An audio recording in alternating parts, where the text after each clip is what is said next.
Hey there, welcome to LSAT Demon Daily. I'm Nathan Fox. With me is Erik Johansson. Erik's a teacher with us at LSAT Demon. I'm one of the co-founders, along with Ben Olson of LSAT Demon, and our weekly podcast, Thinking LSAT. Erik, we have an email in front of us here from Ricardo.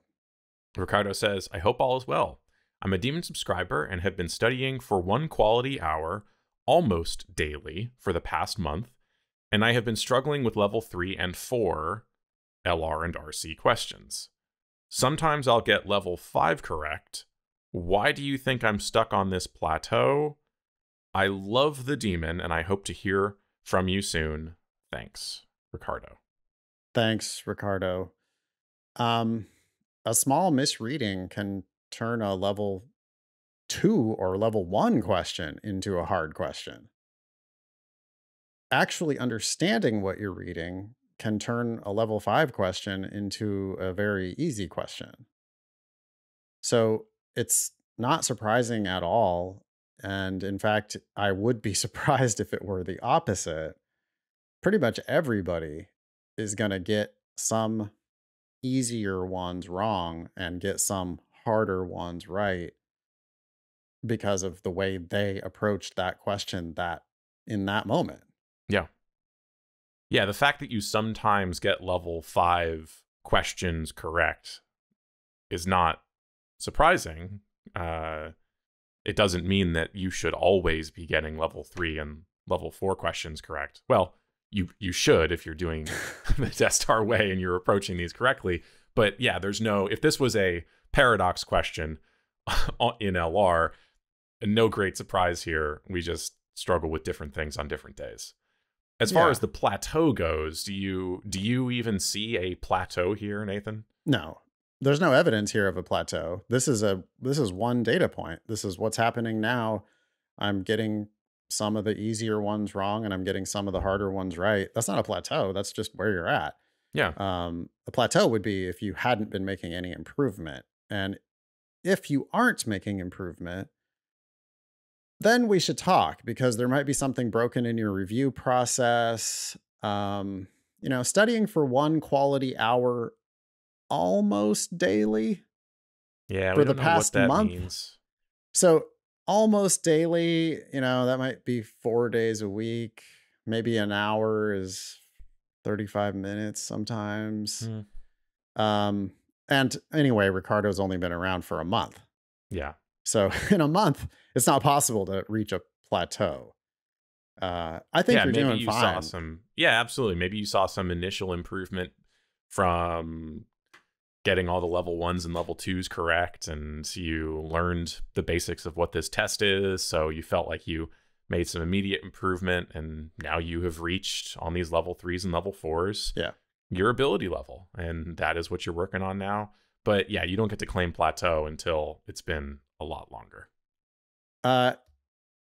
Ricardo, to improve, I want you to do the same thing that I want everybody to do, which is to thoroughly investigate every single one of your mistakes. Why is the wrong answer wrong? And also, why did you pick it? It's wrong. What made you pick that answer? Do you understand now why it is conclusively wrong?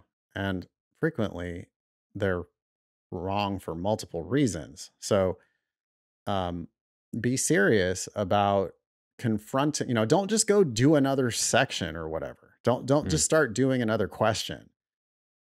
Review that mistake because it's a golden opportunity to learn why is the wrong answer wrong and why did I pick it? Not only that, but why is the right answer right? And why didn't I pick it? It was sitting there the whole time. It's right there. Did you even really read it? Did you understand what it said? Did you misread it?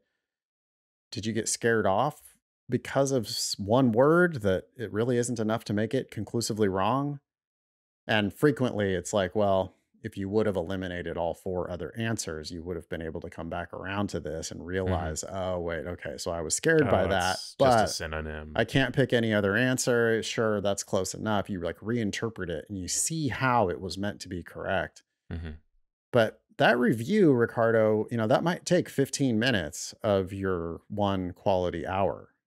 So I would say spend more of the time on review. And I don't care whether it was a level 3, level 4, level 5, level 1. I don't care what the difficulty level is. I think you can pretty much just ignore that, honestly. And instead just treat every question as a solvable challenge. The reason why Ricardo is getting level 5 questions right sometimes Hmm. is because the questions make sense. The questions are perfectly solvable.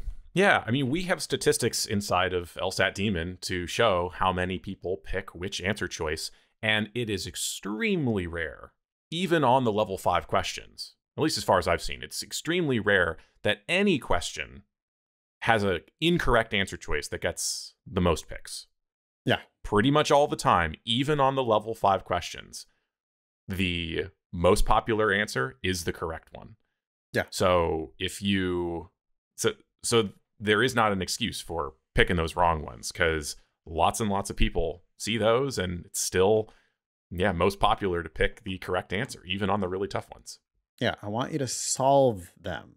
That word is the one word I wish people in the LSAT prep world used more often Solve. is to solve it.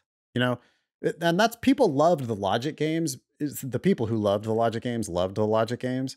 And the reason why they did was because they felt that they were solvable. But the logical reasoning and the reading comprehension is just as solvable. There's one right answer, there's 4 conclusively wrong answers. If you understand the record that they gave you, and if you understand the question that they're asking you, and if you understand the answer that you're about to pick, if it all adds up, it adds up. And not only that, but because it's multiple choice, you can also just conclusively eliminate the wrong answers. Each one of these questions can be solved regardless of difficulty. Mm-hmm. So everybody out there just needs to take that advice of, I'm going to take it one question at a time. My job is to feel like I have solved the question, not narrowed it down to 2 and then guessed. That's so easy to do that. You can do that on a superficial level. I think sometimes I don't even have to read the question and I could probably eliminate some of the wrong answers. Yeah. But that's not how you solve the question and find the right answer. At best, that gets you to a 50-50. 50-50 is no good. I want a 1. I want a full point, not a half a point. There's a popular logical reasoning textbook out there that I remember reading early on in my studies, where the author bragged about the fact that she basically had this party trick where she would pick correct answers without reading the passage, just based on the question, knowing, oh, this wording is more like the wording of an answer to a necessary assumption question. So this is what I'm going to pick. Yeah, no. It's not, that is not solving the question. I mean, that's like a fun party trick, and it's going to work sometimes, Yeah. but it's also not going to work in a significant portion. It's silly is what it is. It's like, yeah, I mean, all you're doing there is demonstrating how bad many of the wrong answers are. Mm-hmm. And that's fine. Maybe there's a lesson there. But it's just that there's not really that much value in that. Narrowing it down, it's like, oh, well, it's either this one or it could be that one. Yeah, no shit. They have to write 4 wrong answers for every one right answer. The fact that you can eliminate 3 of the wrong answers at a glance, it's just not that impressive. And I've said this a million times on the Thinking LSAT podcast and on this podcast too, but the math of it is instructive, I think. That, you know, a random guess is worth 2/10 of a point because you're going to get it right 1 out of 5 times. So your expected value is 2/10 of a point for a random guess. If you narrow it down to a 50-50, well, now you pick one of them, and now your expectation is 5/10 of a point. So you went from 2/10 of a point to 5/10 of a point. But you're leaving 5/10 of a point on the table. Like you've earned yourself via that party trick. You've earned your, of narrowing it down or whatever.